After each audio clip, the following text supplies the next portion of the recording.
वो नबी जो रहमते कायनात बन करके आए थे, वो नबी जो इमामुल अंबिया बन करके आए थे, वो नबी जो रहमतुल लिल आलमीन बन करके आए थे, आज ताइफ की गलियों और ताइफ की सड़कों पर उनके ऊपर पत्थर बरसाए जा रहे हैं। अल्लाह के प्यारे नबी अपनी जान बचा करके बड़ी मुश्किल से ताइफ से निकलते हैं और ताइफ से 3 किलोमीटर दूर एक बाग में जा करके आप पनाह लेते हैं। एक पेड़ के नीचे जा करके, खजूर के पेड़ के नीचे आप बैठ जाते हैं और अल्लाह की बारगाह में हाथ उठा के कहते हैं, ऐ अल्लाह इला मन तत्रुकुनी, ऐ अल्लाह तूने मुझे किसके हवाले कर दिया, ऐ अल्लाह तूने मुझे किसके लोगों के हवाले कर दिया। इला बईदी यतजहमुनी, ऐ अल्लाह ये तो इतने बेवफा लोग हैं, इतने जफाकार लोग हैं, ये तो मेरी कद्र भी नहीं करते, ये तो मेरा मकाम भी नहीं समझते हैं। मगर ऐ अल्लाह अगर तू मुझसे राजी है, अगर तू मुझसे खुश है, अगर तू मुझसे नाराज नहीं है, ऐ अल्लाह मुझे कोई। कुरान की आयत नाजिल होती है, वअन्ज़िर अशीरतकल अक़रबीन, ऐ नबी अपने करीबी रिश्तेदारों को डरा दीजिए।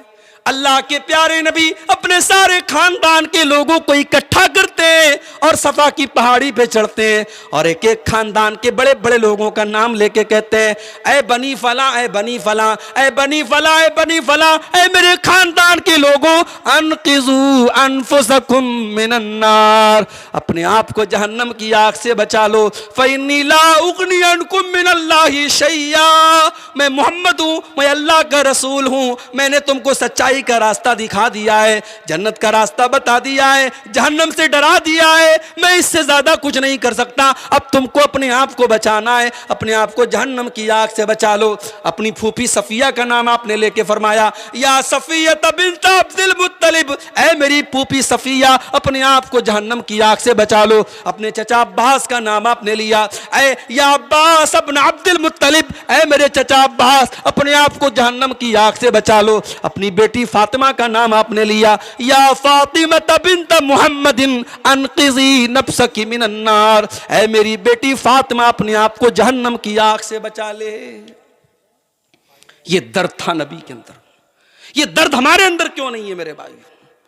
इस मुल्क में हम और आप सैकड़ों साल से रहते हैं, हमारे आसपास में शिर्क होता है, कब्र परस्ती होती है, बुत परस्ती होती है, पेड़ की पूजा होती है, जानवरों की पूजा होती है।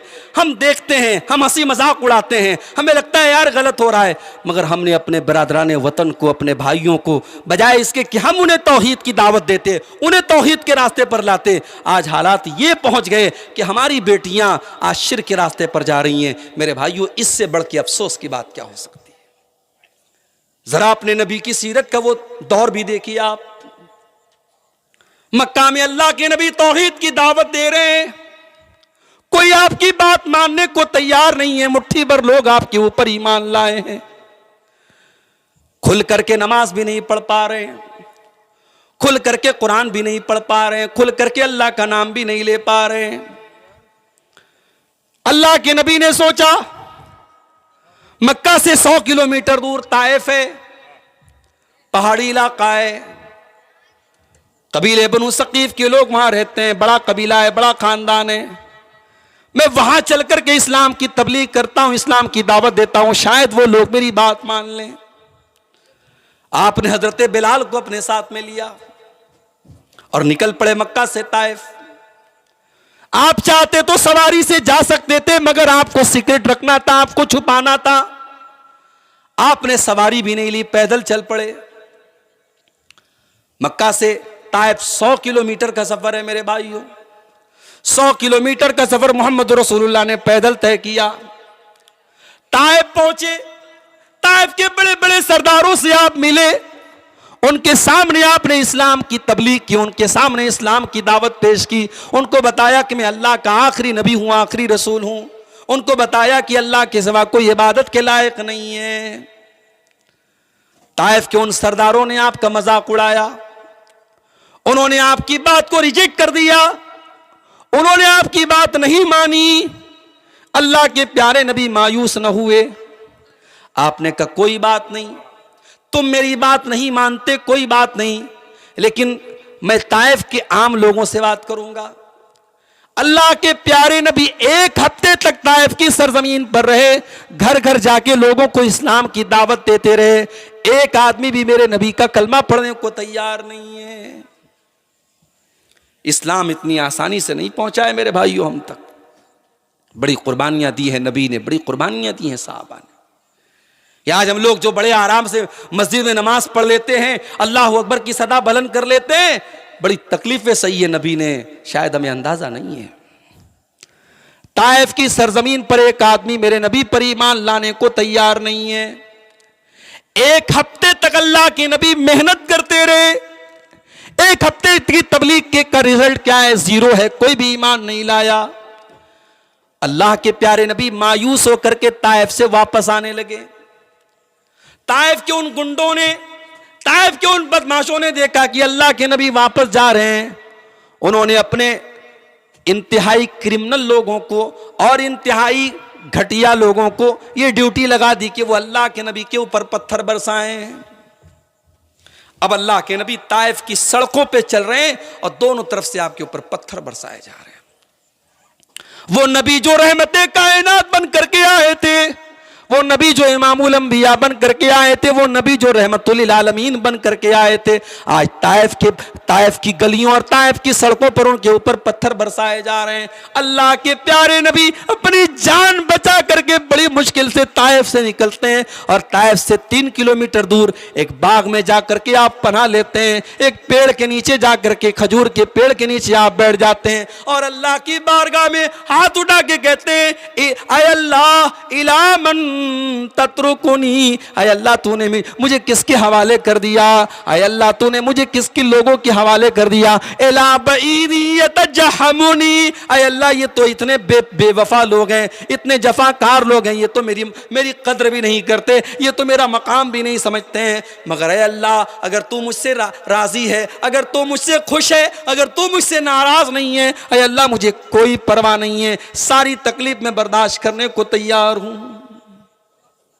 नबी ने इस्लाम की दावत के लिए पत्थर खाए हैं मेरे भाई। नबी ने कभी ये नहीं सोचा अंजाम क्या होगा। नबी ने तौहीद की दावत को आम करने का जो जिम्मा लिया था वो करते रहे मेरे भाई। हत्ता कि अल्लाह ने कुरान में कह दिया, फलअल्लका बाकिउन नफ्सका अला आतारिहिम इल्लम युमिनु बिहाज़ल हदीस असफा। ऐ नबी अगर ये लोग ईमान नहीं लाएंगे तो कहीं ऐसा ना हो कि इनकी वजह से आप अपनी जान दे दें, इनकी मोहब्बत में आप अपनी जान दे दें, कहीं ऐसा ना हो। इतनी तलब थी, इतनी लगन थी अल्लाह के नबी के दिल में मेरे भाई। वो लगन आज हमारे अंदर क्यों नहीं है मेरे भाई? मेरे नौजवान साथियों, आपसे पूछता हूं, अपनी नौजवान बहनों से पूछता हूं, कभी गौर करो और बताओ कि आपकी जवानी अल्लाह की इबादत में कितनी गुजर रही है। कयामत का दिन होगा, सूरज 1 मील की दूरी पर होगा, कोई साया ना होगा। अल्लाह अपने कुछ बंदों को अपना साया देगा। उन खुशनसीब बंदों में वो बंदा भी होगा, वह शाबुन नशा फी इबादतिल्लाह, वो नौजवान जिसकी जवानी अल्लाह की इबादत में गुजरी हो। हजरत अब्दुल्ला इब्न उमर को देखो। अब्दुल्ला बिन उमर मस्जिद में आराम कर रहे हैं, सो रहे हैं। रात में उन्होंने ख्वाब देखा, 2 फरिश्ते उनके पास आए और एक जगह उनको लेकर के गए। उन्होंने झांक करके देखा तो अंदर आग जल रही थी, वो डर गए। फरिश्तों ने कहा कि तुम इसके अंदर नहीं जाओगे। उसके बाद उनकी नींद खुल गई। उनको ये ख्वाब देखने के बाद डर महसूस हुआ। उनको लगा कि यार ये ख्वाब कैसा था, इस ख्वाब की ताबीर क्या है, इस ख्वाब का मतलब क्या है। उन्होंने डायरेक्ट अल्लाह के नबी से सवाल ना करके अपनी बहन हजरत हफ्सा से कहा कि जरा तू ये सवाल अल्लाह के नबी से कर ले कि मैंने ऐसा ऐसा ख्वाब देखा है। हजरत हफ्सा रजी अल्लाह ताला अन्हा अल्लाह के नबी के पास आती हैं। अय अल्लाह के नबी, मेरे भाई ने ऐसा ख्वाब देखा है। 2 फरिश्ते उसके पास आते हैं, उसको लेके जाते हैं और एक जगह जाकर के वो देखता है वहां पे आग जल रही है। मेरा भाई डर जाता है। फरिश्ते कहते तू इसके अंदर नहीं जाएगा। अय अल्लाह के नबी, इस ख्वाब की ताबीर क्या है, इस ख्वाब का मतलब क्या है? मेरे नौजवानों गौर करना, मेरे नौजवानों गौर करना।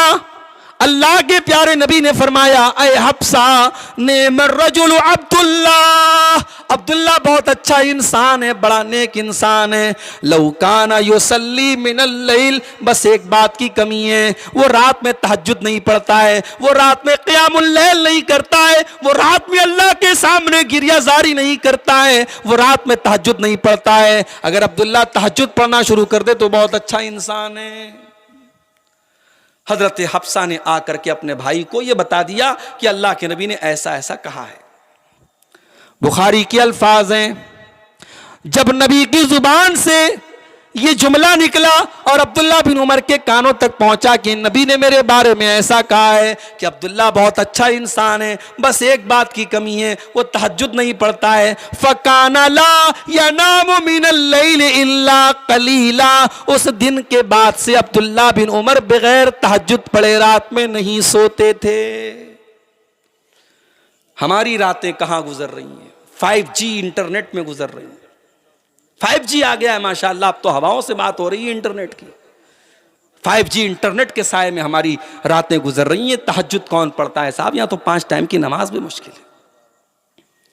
बनारस में इस वक्त साड़ी का कारोबार बड़ी मंदी का शिकार है। आप जानते होंगे, मालूम होगा आपको, बनारस में अंसारी लोगों की तादाद ज्यादा है और वहां के अंसारी सब साड़ी के ही कारोबार में जुड़े हैं ज्यादातर। बड़ी मंदी का कारोबार वहां चल रहा है इस वक्त, बड़ी मंदी का शिकार है। अभी मेरी एक तकरीर हुई थी बनारस में, बजटिया में, मैंने उस तकरीर में यह बात कही थी, मेरे भाइयों नौजवानों, नमाज की पाबंदी करो। नमाज का रोजी रोटी से भी बड़ा ताल्लुक है। कुरान में आप गौर कीजिएगा, जहां भी नमाज का जिक्र है वहां आगे रोजी रोटी का भी जिक्र है। अल्लज़ीना युक़ीमूनस्सलाह व मिम्मा रज़क़नाहुम युनफ़िक़ून, अल्लाह के नेक बंदे नमाज कायम करते हैं और हमने जो रोजी दी है उसमें से खर्च करते हैं। जहां भी नमाज का जिक्र है वहां पे आगे पीछे रोजी रोटी का जरूर जिक्र है। कुरान करीम की सूरह सजदा की वो आयत देखिए जो हम फजर की नमाज में जुमा के दिन पढ़ते हैं, ततजाफा जुनूबुहुम अनिल मज़ाजि यदऊन रब्बहुम खौफन व तमा, अल्लाह के नेक बंदे रातों में अपने बिस्तर से अलग होकर के अल्लाह को याद करते रहते हैं, अल्लाह से डरते रहते हैं, अल्लाह की रहमत की उम्मीद लगाए रहते हैं। व मिम्मा रज़क़नाहुम युनफ़िक़ून, और हमने जो रोजी दी है उसमें से वो खर्च करते हैं। तो मेरे भाइयों, वो नौजवान क़यामत के दिन अल्लाह के अर्श का साया पाएगा जिसकी जवानी अल्लाह की इबादत में गुज़री हो। और आगे बढ़िए, फरमाया व रजुलानी तहाब्बा फिल्लाहि इज्तमा अलैहि व तफर्रका अलैहि, और वो दो लोग भी आपस में जो मोहब्बत करते हो अल्लाह के लिए। आप किसी आलिम से मोहब्बत करते हैं, किसी नेक इंसान से मोहब्बत करते हैं, किसी की दीनी खिदमात की वजह से मोहब्बत करते हैं, किसी की अच्छी तकरीर की वजह से उससे मोहब्बत करते हैं, उससे कोई आपका ज़ाती फ़ायदा नहीं है, कोई रुपये पैसे का लेन देन नहीं है, कोई दुनियावी मफाद नहीं जुड़ा है, आप अल्लाह के लिए मोहब्बत करते हैं। तो अल्लाह के नबी फरमाते हैं ऐसे दो लोग जो अल्लाह के लिए एक दूसरे से मोहब्बत करते हो, ऐसे दो लोगों को भी अल्लाह ताला अपने अर्श का साया देगा। उसके बाद फरमाया व रजुलुन क़ल्बुहु मुअल्लक़ुन बिल मसाजिद, वो इंसान जिसका दिल मस्जिद में अटका हो। मस्जिद बन रही है यहां पे, मगर मस्जिद जब बनती है तो हम क्या करते हैं? समाज में कुछ ऐसे लोग भी होते हैं जो कहते हैं यार हमने चंदा दे दिया, काम खत्म। माफ करना, अगर मस्जिद बन रही है उसमें सिर्फ चंदा दे देना काफी नहीं है। अगर आपके बदन के पसीने की एक बूंद भी उस मस्जिद की इमारत में शामिल है तो जब तक वो मस्जिद मौजूद है उसका अजर व सवाब आपको मिलता रहेगा। अल्लाह के नबी जब मस्जिद तामीर कर रहे थे, अपने कंधे पर आप भी ईंटें उठा उठा के ला रहे थे। सहाबे किराम के साथ अल्लाह के नबी भी मस्जिद की तामीर में हिस्सा ले रहे थे। क्यों? क्योंकि मस्जिद को बनाना और मस्जिद की तामीर करना कोई आसान और कोई मामूली काम नहीं है मेरे भाइयों। इन्नमा यामुरु मसाजिद अल्लाहि मन आमन बिल्लाहि वल यौमिल आखिर, अल्लाह फरमाता है मस्जिद की तामीर तो वही लोग करते हैं जो अल्लाह के ऊपर ईमान रखते हैं, जो क़यामत के दिन के ऊपर ईमान रखते हैं। वलम यख्शा इल्लल्लाह, जो सिर्फ अल्लाह से डरते हैं। अल्लाह के पक्के बंदे, अल्लाह के मोमिन बंदे वो मस्जिद की तामीर करते हैं। मेरे भाइयों, मस्जिद बनाइए और मस्जिद को शानदार तरीके से बनाइए और उसमें हिस्सा लीजिए, इसलिए कि मस्जिद से अगर आपका दिल लगा है, कभी कभी मस्जिदों में आपके मोहल्ले की, आपकी गांव की मस्जिद है, आप इस इंतजार में न रहिए मुअज्जिन साहब आके झाड़ू लगाएंगे, आप भी जाके कभी झाड़ू लगा दीजिए, कभी मस्जिद की खिदमत में आप हिस्सा ले लीजिए। आप छोटे नहीं हो जाएंगे, मस्जिद की सफाई करके आपका मकाम और बड़ा हो जाएगा। मेरे प्यारे साथियों, कयामत के दिन अल्लाह की अर्श का साया वो इंसान भी पाएगा जिसका दिल मस्जिद में लगा हो, जिसको नमाज की चिंता हो, जिसको नमाज की फिक्र हो, जो एक नमाज पढ़ के आता हो तो अगली नमाज की उसको फिक्र हो, वो इंसान भी कयामत के दिन अल्लाह की अर्श का साया पाएगा। और आगे बढ़िए, फरमाया वरजुलुन दातुम रातुन जातु मनसबिन व जमालिन फकाल इन्नी अखाफुल्लाह। कयामत के दिन वो इंसान भी अल्लाह की अर्श का साया पाएगा जिसको कोई खूबसूरत औरत, कोई पैसे वाली औरत गुनाह की दावत दे और वो ये कह के ठुकरा दे कि मैं अल्लाह से डरता हूं। आज तो दावत मांगी जाती है, आज तो गुनाह का मौका तलाश किया जाता है, आज तो हमारे नौजवान गुनाह का मौका तलाश करते हैं। फेसबुक पर बड़े अच्छे अच्छे दीनदार लोग लड़कियों के चैटिंग बॉक्स में जाके अस्सलाम वालेकुम कैसी हैं आप, उनकी खैरियत पूछते रहते हैं। आज तो गुनाह का मौका तलाश किया जाता है। अल्लाह का नेक बंदा वो है, अल्लाह का मुत्तकी बंदा वो है जिसको क़यामत के दिन अल्लाह अपने अर्श का साया देगा, जिसको कोई खूबसूरत औरत गुनाह की दावत दे और वो ठुकरा दे और कह दे कि नहीं मैं अल्लाह से डरता हूं। और हमारे सामने एक एग्जाम्पल मौजूद है हजरत यूसुफ अलैहिस्सलाम का। यूसुफ अलैहिस्सलाम बहुत खूबसूरत थे, इतने खूबसूरत थे कि अल्लाह के नबी फरमाते हैं कद ओतिया शत्रल हुस्न, कि सारे इंसानों की खूबसूरती को अगर दो हिस्सों में डिवाइड कर दिया जाए तो आधी खूबसूरती हजरत यूसुफ को मिली थी, इतने खूबसूरत थे।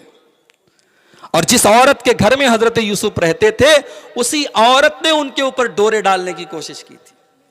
और कैसे डोरे डाले थे, कैसे फंसाने की कोशिश की थी, अल्लाह ने पूरा नक्शा खींचा है कुरान के 13वें पारे में सूरह यूसुफ के अंदर। फरमाया वरावदतहुल्लती हुवा फी बैतिहा अन नफ्सिही वगल्लकतिल अबवाब वकालत हैत लक काल मआज़ल्लाह।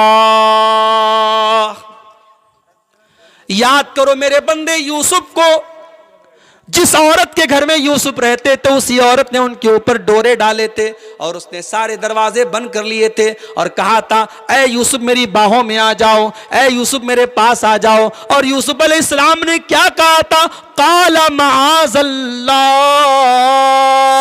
मैं अल्लाह की पनाह चाहता हूं, इन्नहु रब्बी अहसन मसवाया, अल्लाह ने तेरे घर में मुझको ठिकाना दिया और मैं तेरे ही साथ इतना बड़ा पाप करूं। इन्नहु ला युफ्लिहु ज़ालिमून, इतना बड़ा जुल्म मैं नहीं कर सकता, इतना बड़ा अन्याय मैं नहीं कर सकता।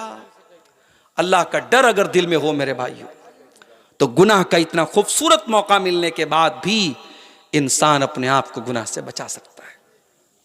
और बाद में वो दौर भी आया जब यूसुफ अलैहिस्सलाम की, अभी तो एक औरत का मामला चल रहा था, अब मिस्र की बहुत सारी औरतों ने जब उनको देख लिया और अपने हाथ को काट डाला तो सब उनके साथ गलत काम करने का इरादा करने लगी।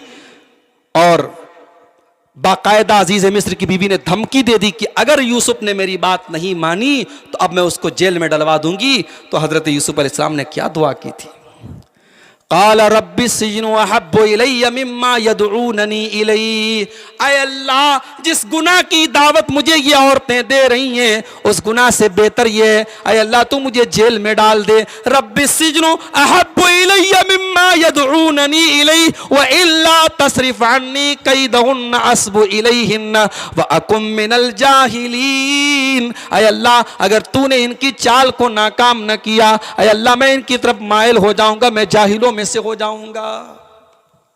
इसलिए मैं कभी कभी कहता हूं किसी लड़की का बहुत खूबसूरत होना, किसी लड़के का बहुत हैंडसम होना, यह भी कभी कभी आजमाइश का सबब बन जाता है। बाज लड़कियां बड़ी खूबसूरत होती हैं तो फिर उनके चक्कर बहुत चलते हैं। माफ कीजिएगा, ये समाज की कड़वी सच्चाई बता रहा हूं। बाज लड़के बड़े खूबसूरत होते हैं तो उन्हें लगता है कि साहब मैं बड़ा खूबसूरत हूं, मेरे ऊपर तो लड़कियां मरती हैं, तो फिर वो अपनी खूबसूरती का नाजायज फायदा उठाते हैं। इसलिए अगर आपको अल्लाह ने खूबसूरत बनाया है तो इस खूबसूरती को अल्लाह की नेमत समझिए और इसका गलत इस्तेमाल मत कीजिए, वरना पछताना पड़ेगा। और याद रखो मेरे भाइयों और मेरी बहनों, ये दुनिया की खूबसूरती चंद दिनों तक है, एक दिन सबको मरना है और मिट्टी में मिल जाना है और कब्र में जाना है और वहां कोई खूबसूरती बाकी ना रहेगी। आपका अमल अगर खूबसूरत है, आपका ईमान अगर सही है, तब आपकी खूबसूरती बाकी रहेगी, वरना कब्र की मिट्टी में हम सबकी खूबसूरती खत्म हो जाएगी। उसके बाद अल्लाह के नबी फरमाते हैं वरजुलुन तसद्दक़ बिसदक़तिन फ़ाक़फ़ाहा, और क़यामत के दिन अल्लाह के अर्श का साया वो इंसान भी पाएगा जो सदका करे और छुपा करके सदका करे। आजकल तो सदका की भी पब्लिसिटी की जाती है। चंदा देते हैं हाजी साहब, तो जब तक माइक में ऐलान ना हो जाए हाजी साहब ने 1 लाख दिया, तब तक हाजी साहब की रूह को सुकून नहीं मिलता। चंदा देने के बाद जब तक इंसान को उसकी पब्लिसिटी और ऐलान ना हो और यूट्यूब पर वीडियो ना आ जाए, फेसबुक पर वीडियो ना आ जाए, तब तक इंसान को चैन नहीं मिलता। मेरे प्यारे साथियों, अल्लाह के नबी कह रहे हैं कि चंदा दे, सदका दे, दान दे और इतना छुपा करके दे कि बाएं हाथ को भी ना पता चले कि दाएं हाथ ने क्या खर्च किया है। तो छुपा करके सदका करना ज्यादा अफजल है। इसीलिए अल्लाह ताला कुरान के 29वें पारे में कहता है कि मेरे नेक बंदे जब गरीबों को, मिस्कीनों को खाना खिलाते हैं तो क्या कहते हैं, इन्नमा नुतिमुकुम लिवजहिल्लाह ला नुरीदु मिनकुम जज़ाअन वला शुकूरा इन्ना नखाफु मिन रब्बिना यौमन अबूसन कमतरीरा। हम तुम्हें अल्लाह के डर से खाना खिला रहे हैं, हम क़यामत के दिन से डरते हैं, हम अल्लाह के अज़ाब से डरते हैं, हमें तुमसे कोई बदला, कोई शुक्रिया नहीं चाहिए। तो दिखावा नहीं होना चाहिए, बाएं हाथ को भी पता ना चले दाहिने हाथ ने क्या खर्च किया। और आखिरी हदीस में जो आखिरी लफ्ज मौजूद है कि क़यामत के दिन जिन 7 लोगों को अल्लाह अपने अर्श का साया देगा, उसमें से एक वो इंसान भी होगा, फरमाया वरजुलुन ज़करल्लाह खालियन फफ़ाज़तैना, जो तन्हाई में अल्लाह को याद करे, जो अकेले में अल्लाह को याद करे और उसकी आंखों से आंसू बहने लगे। पब्लिक के सामने कोई रोने लगे ये कोई मुश्किल बात नहीं है, लेकिन तन्हाई में, अकेले में, जब कोई देखने वाला ना हो, वहां पर इंसान की आंखों से आंसू आ जाए, अल्लाह को याद करके और अपने गुनाहों पर शर्मिंदा होकर के इंसान रोने लगे, तो ये अदा अल्लाह को इतनी पसंद आती है मेरे भाइयों कि अल्लाह के नबी फरमाते हैं कि क़यामत के दिन उस इंसान को अल्लाह तबारक व तआला अपने अर्श का साया देगा। तो मेरे नौजवानों, आज हमारी जिंदगियां बड़ी बेहिसाब गुजर रही हैं। जिंदगी का कोई मकसद नहीं, कोई मोटो नहीं, जिंदगी का कोई टारगेट नहीं। पैसा कमाना है, मकान बनाना है, तरक्की करना है, बस। इस दुनिया के बाद भी एक जिंदगी है मेरे भाई। यहां तो 40 साल रहना है, 50 साल रहना है, यह भी नहीं पता कि जवानी के बाद बुढ़ापा मिलेगा कि नहीं मिलेगा।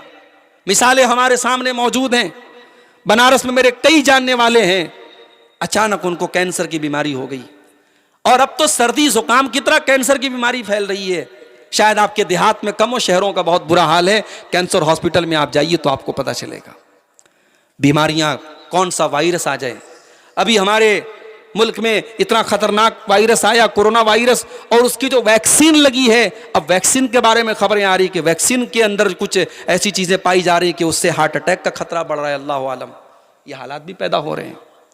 तो मेरे भाइयों, जिंदगी महदूद है, जिंदगी लिमिटेड है, जिंदगी सीमित है, और नहीं मालूम कि जिंदगी कहां खत्म हो जाएगी। जब तक जिंदा है अल्लाह को राजी कर लो, आखिरत की तैयारी कर लो। बल तू सेरून हयात दुनिया वल आखिरतु खैरुन व अबका। अल्लाह कहता है तुम दुनिया की जिंदगी को तरजीह देते हो, जबकि आखिरत की जिंदगी ज्यादा बेहतर और ज्यादा बाकी रहने वाली है। हमारे नौजवानों में एक मसला और पैदा हो रहा है, बेहयाई बढ़ रही है। चाहे लड़के हों चाहे लड़कियां हों, बेहयाई बहुत बढ़ रही है। जो चीजें कल तक ऐब मानी जाती थी आज खुलेआम हो रही है। बाकायदा लड़कियां लड़कों के साथ बाइक पर चिपक करके सट करके घूम रही है गांव देहात में। जिन शहरों में, जिन इलाकों में इन चीजों को ऐब माना जाता था, अब कोई ऐब नहीं माना जा रहा है। यह बेहयाई जो समाज में फैल रही है मेरे भाइयों, अल्लाह के नबी ने फरमाया अल हया वल ईमान कुरना जमिया। हया और ईमान का बड़ा गहरा रिश्ता है। जब हया निकलेगी तो ईमान निकलेगा, ईमान निकलेगा तो हया निकलेगी। अपने बच्चों को हयादार बनाओ। मेरी माओ, अपने कपड़े ऐसे पहनो, अपना लाइफ स्टाइल ऐसा रखो कि तुम्हारी बच्चियां तुमसे हया सीखें। जब माँ बेहया होगी, जब माँ जैसे तैसे कपड़े पहनेगी, माँ जैसे तैसे घर में रहेगी, तो बेटी उससे वही सीखेगी। इस्लाम तो वो पाकीज़ा मजहब है मेरे भाइयों, जो एक औरत को दुपट्टा रखने का तरीका भी सिखाता है। फरमाया वल यज़रिबना बिखुमुरिहिन्ना अला जुजूबिहिन्ना, ऐ मुसलमान औरतों तुम्हारा दुपट्टा तुम्हारे सीने पर होना चाहिए। वला यज़रिबना बिअरजुलिहिन्ना लियुलम मा युख्फीना मिन ज़ीनतिहिन्ना, और जब तुम जमीन पे चलो तो अपने पैर को जमीन पे जोर जोर से मार के न चला करो, तुम्हारे पायल की झनकार भी गैर मर्दों तक न पहुंचे। जो इस्लाम औरत के पायल की झनकार को गैर मर्दों तक जाने की इजाजत नहीं देता है, वो इस्लाम लिपस्टिक लगा करके, सज करके, संवर करके, खुशबू में बस करके किसी महफिल में, किसी मजलिस में, किसी प्रोग्राम में, किसी शादी में, किसी फंक्शन में जाने की इजाजत कैसे दे देगा? क्या शादी के मौके पर बेपर्दगी जायज हो जाती है? क्या किसी के घर में शादी हो तो औरतें जैसे जिसके सामने चाहे उसके सामने चली जाएं, ये जायज हो जाता है? नहीं मेरे भाइयों, बेपर्दगी हर दिन हराम है और हर वक्त हराम है, और शादी के मौके पर भी हराम है। हमारे यहाँ शादी में खुला लाइसेंस दे दिया जाता है। और शादियों में क्या हो रहा है? हल्दी की रस्म हो रही है। हल्दी वाले दिन सारी लड़कियां पीला कपड़ा पहनेंगी। बनारस के करीब में 100 किलोमीटर दूर एक जगह मऊ है, मऊ का एक वीडियो बड़ा वायरल हुआ। एक अच्छे खासे दीनदार घर में बाकायदा हल्दी की रस्म मनाई जा रही है, और बहन के ससुराल में जो कपड़े वगैरह जा रहे हैं, भाई लोग वो सामान लेके जा रहे हैं, और उनके सर के ऊपर जो है बाकायदा कपड़े से साया किया जा रहा है। ये सब बॉलीवुड के फिल्मों और जो है पाकिस्तानी सीरियलों से मुतासिर होकर के ये रस्म और रिवाज आज हमारे समाज में भी राइज हो रहे हैं। लड़कियों के दुपट्टे पर बाकायदा लिखा जाता फलाने की दुल्हन, और बाकायदा जो है वो निकाहनामा पर सिग्नेचर के टाइम बाकायदा वीडियो बनाया जा रहा है, और कैमरामैन लड़कियों के बीच में, औरतों के बीच में, आपके घर की इज्जत के बीच में आके वीडियो रिकॉर्डिंग कर रहा है। ये बेहयाई और ये बेगैरती आज हमारे शादी ब्याह को बर्बाद कर रही है, और उसका असर ये है कि हमारे पास फोन आता है, मौलाना 1 महीना शादी का हुआ और बीवी साथ में रहना नहीं चाहती है, खुला मांग रही है, तलाक मांग रही है, किसी और के साथ भाग गई है, रिश्ते बर्बाद हो रहे हैं, रिश्तों की मर्यादा खत्म हो रही है। क्यों? तो जब आपने शादी ही सुन्नत के खिलाफ की है, शादी का तरीका ही पूरा सुन्नत के खिलाफ है, जो शादी इस्लाम की और शरीयत के खिलाफ हो रही है, तो शादी में बरकत कहां से आएगी और रिश्ते में बरकत कहां से आएगी? मेरे भाई, हमारे नौजवानों में एक मसला और पैदा हो रहा है, वक्त की बर्बादी। दुनिया की कौमें तरक्की कर रही हैं अपने टाइम का सही इस्तेमाल करके, और हमारा नौजवान अपने टाइम को बर्बाद करके अपने आप को भी बर्बाद कर रहा है, अपनी कौम को भी बर्बाद कर रहा है। इसके पास इतना टाइम है, ये कई कई घंटे बैठ करके मोबाइल पर गेम खेलता रहता है, फेसबुक की रील्स देखता रहता है, यूट्यूब के शॉर्ट्स देखता रहता है। अपने टाइम की वैल्यू को समझो मेरे भाइयों। टाइम दुनिया की सबसे कीमती चीज है, और इसीलिए अल्लाह ने कुरान में जमाने की कसम खाई है, वल अस्र, कसम है जमाने की। जमाने से मुराद टाइम और वक्त है। टाइम इतनी कीमती चीज है, अगर आपकी जिंदगी से 1 मिनट भी बर्बाद हुआ है वो वापस नहीं आ सकता है। इसीलिए अल्लाह के प्यारे नबी सल्लल्लाहु अलैहि वसल्लम ने हमें टाइम की कद्र कीमत को समझने की आपने तालीम दी है, और अल्लाह के नबी ने फरमाया है कि अपने वक्त को गनीमत समझो, फराग कबल शुगलिक, अपने टाइम को गनीमत समझो इससे पहले कि तुम बिजी हो जाओ। आज अगर आपके पास 1 मिनट का भी वक्त है, उसका सही इस्तेमाल कीजिए। हमारे नौजवानों के अंदर नशे का रुझान भी बहुत तेजी से बढ़ रहा है। शराब की दुकानों पे आप जाके देखें, बहुत बड़ी तादाद में मुसलमान नौजवान भी आपको मिल जाएंगे। पहले बाज नौजवान शौक में और जो है स्टेटस के तौर पे शराब का नशा करते हैं, फिर आदत पड़ जाती है तो शराब पीने लगते हैं। याद रखो मेरे भाइयों, ये बिहार की और झारखंड की सरकारों का काम नहीं है, ये मेरे नबी का फरमान है कि शराब बंदी कर दी जाए और शराब को हराम कर दिया जाए। मुसलमान तो 1400 साल से शराब बंदी का कायल है और शराब की हुर्मत का कायल है। जब शराब हराम हुई, हजरत अनस इब्न मालिक कहते हैं कि मेरे बाप ने मुझसे कहा कि जाओ घर में जो शराब है उसको ले जाके गली में बहा दो। हजरत अनस कहते जब मैं अपने घर के शराब के बर्तन को ले जाके गली में जाके बहाने लगा तो मैंने देखा फजरत फी सिककिल मदीना, मदीना की गलियों में शराब की नहरें बह गई। शराब पीते थे सहाबे किराम शराब हराम होने के पहले, मगर जब एक आयत कुरान की उतरी कि ये शराब हराम है, गंदा काम है, शैतान का काम है, सूरह माइदा की आयत नाज़िल हुई। सहाबा ने अपने अपने अपने शराब के बर्तन तोड़ दिए और शराब को मदीना की गलियों में बहा दिया। मेरे प्यारे साथियों, शराब उम्मुल खबाइस है, शराब बुराइयों की जड़ है। जब एक इंसान शराब पिएगा, नशा करेगा, वो कुछ भी कर सकता है, वो जिना भी कर सकता है, वो अपने माँ बहन और बेटी के दरमियान फर्क नहीं कर सकता है, वो किसी महरम रिश्तेदार के साथ भी गलत काम कर सकता है। तो शराब की ये लानत आज हमारे समाज को बर्बाद कर रही है। इस लानत से भी अपने आप को, हमें और आपको बचाना चाहिए। हमारे नौजवानों के साथ एक मसला और है, ये उलमा से दूर हो रहे हैं। अभी फेसबुक पर एक साहब ने डाला, आपके पसंदीदा आलिम कौन है? कोई कह रहा डॉक्टर इसरार साहब हैं, कोई कह रहा मौलाना मौदूदी हैं। ये मौलाना मौदूदी कौन थे साहब?